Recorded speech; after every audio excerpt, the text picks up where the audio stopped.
Here with me now, I'm pleased to say, is a man with almost 15 years' experience in foreign affairs. Dimitris Droutsas was appointed Greek Foreign Minister in September. He took his first tour of the Middle East in Egypt, Jordan, Israel and Lebanon. Dimitris, Mr. Droutsas, welcome. Thank you very much indeed for coming in. So first of all, your reaction, your thoughts on these unprecedented events taking place in the Middle East right now?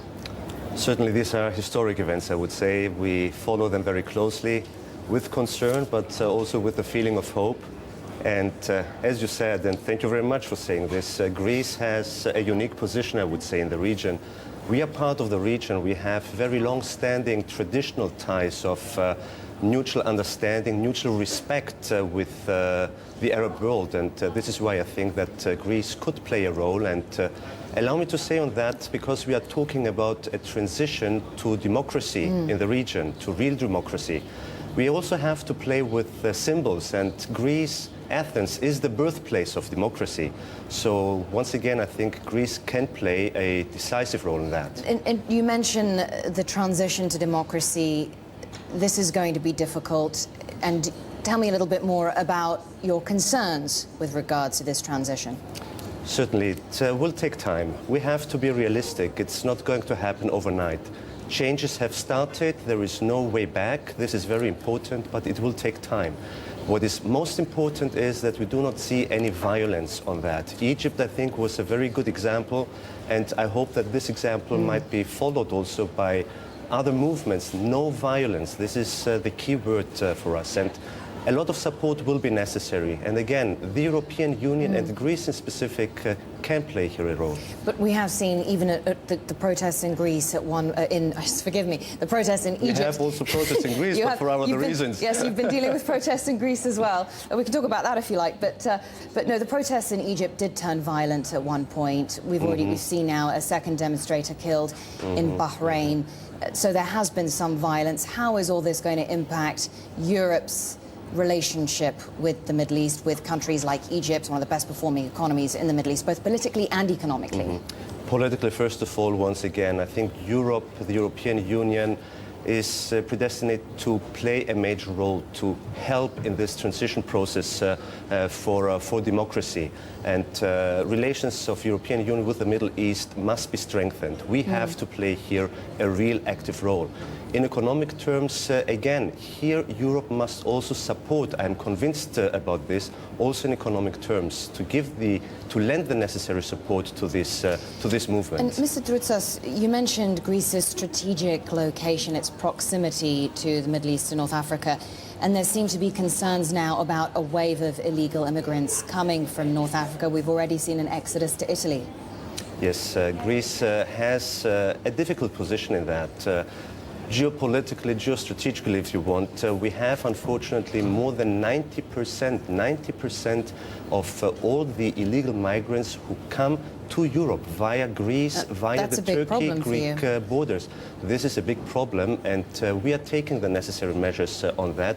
But we have to point out this is not a Greek problem, this is a problem for Europe. We see this also with developments in Italy in the past days. So we have to show here solidarity, the whole European Union in that. What is Greece doing about it? So first of all, let me say that we have taken a measure that might have caused some reason for discussions. We have set up in our land borders with Turkey a fence.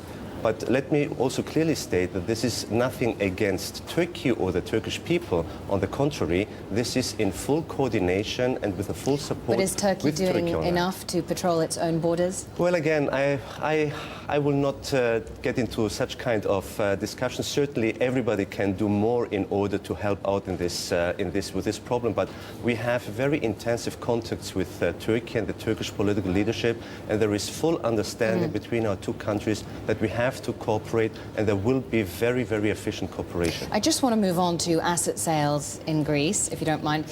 Why is the Greek government so upset about the comments that were made about state asset sales by the EU and IMF?